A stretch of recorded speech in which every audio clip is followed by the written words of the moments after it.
You know, I love fishing jerkbaits. You know, I've been doing it for really since I was a kid. I learned early on just how effective a jerkbait can be. And it's so important to have a really erratic action out of that jerkbait. You really never want it to go to the same place twice. So, and a big part of that is the equipment you're using.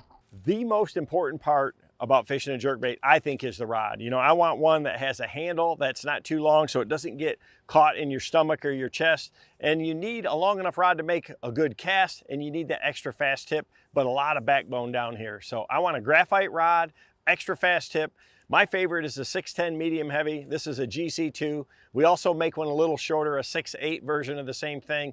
If you're a little bit shorter, you may find that that one will work a little bit better. But the rod is so critical in maximizing the action of that jerkbait.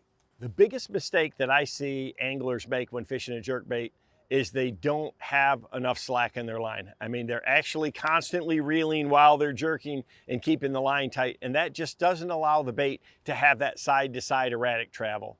I never pull the jerkbait towards the boat with the reel. It's always worked with the rod with slack in the line, and I just use the reel to pick up that slack line. That's why I like a little faster gear ratio. I use that 7:5 to 1 ratio, and it just is a great speed and cadence for me.